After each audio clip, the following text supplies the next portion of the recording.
Go to the layer menu in Affinity Photo and new layer. Then go over here to the gradient tool and drag across and create a linear gradient white to black. Just go to the editor now, just click here and you can see you've got this stop. What I want to do is copy. So just copy, just creates another one that is white as well, but it puts it at 50 and I want that at 20. Copy, I want that at 40, so I can just drag that back there, copy, and again, want that at 60, copy, and I want that at 80. So there you've got them all in position there. However, this one, I want that to be eventually white, but I'm just going to change that. Going to again go for copy. So with that selected, fortunately, for some weird reason, that doesn't seem to copy. Very strange. However, I can copy that one, and of course it's set to white, and I'm just going to put it there, and I'm going to change it to black. I'm not certain why it doesn't let you copy the last one. It seems very odd. Copy again, and then you can move that one, and I'm going to move that to 30, and then you can see what I'm doing. I'm just making them alternating. So at 50, copy. This probably the copy command is probably the quickest way of doing it. Copy, and at 90. And again, this N1, I want that to be white. So now I've got this alternating gradient, black, etc., white, all the way across. Well, it's a pixel layer. And as a pixel layer, then I can go to Layer, and I can go to New Pattern Layer from Selection.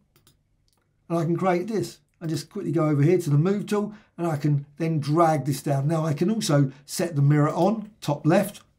With that on, it doesn't make any change. It's obviously just exactly the same. But it does change when you apply filter effects. So now I can rotate it. You can, of course, make very, very, very tense lines as well by this approach. And again, you can always drag this out. But also you can apply filter effects. I'm just going to go to here, Filters, and Distort, and maybe go for Deform or Twirl. Just try them out. So twirl, and you can see straight away you can create some very interesting designs. And this is the bounding box. This is the bounding box that you've got to work from. So you just work in that area. No point in working out here. I mean, you can, but the results aren't as good. It's working here that you need to do. And you can create all kinds of weird and wonderful designs. And again, you can change these. So you don't have to just use the initial setting. And you can then change the radius. Modify that and maybe go down like that. And of course, once you're happy with it, click Apply. And of course, you can save that. You can also resize the design. You can also rotate it.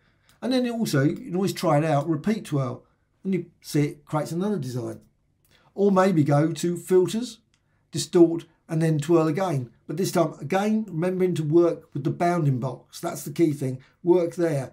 No point in working out here, because if you do that, nothing happens. Here is the key thing, that sort of square you can see there. And again, exactly the same. You got here the twirl. You can actually change the angle, change the radius, and just modify that. And again, just position it about maybe there. Click Apply.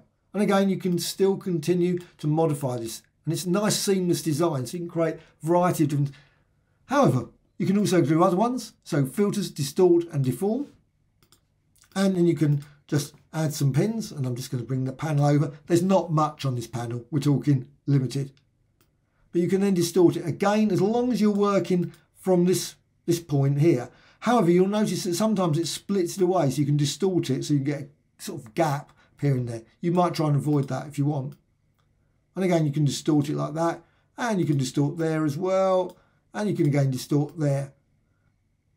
And once you're happy with it, click Apply, and you've got your design there. And you can continue to resize this and move it around. Now, I've gone for white and black. You might not want white and black. You might want, obviously, a nice colour for this. So what you can also do is you can go to Layer, and you can go to New Adjustment Layer, and you can go down here and just modify Colour Balance, Gradient Map. Now, Gradient Map's quite a good one for creating some very extreme colour designs. And again, just move in this little slider here. Now, unfortunately, you can't drag this panel out. It'd be really nice if you could. Nor can you access the swatches.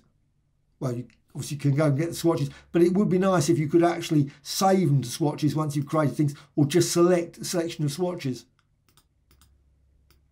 And you can just drag that there. And maybe again, just go for Insert, add another one there, maybe change the colour, go for white, and so on. So you can create some very extremely garish colours. And also, because it's a grade map, because it's a live adjustment, it's on top.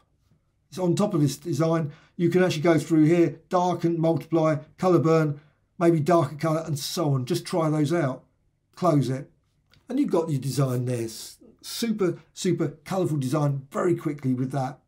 And of course, once you've done that, you can always merge the whole thing into one complete design. So merge visible. So it all becomes just a standard pixel layer, which you can then manipulate further. Maybe use another filter, go to distort, twirl, and so on. Just drag that up again to the center so you can see it, and you can modify that and distort that design if you want to do that, or just leave it as it is. Hope you found this of interest. Thank you much.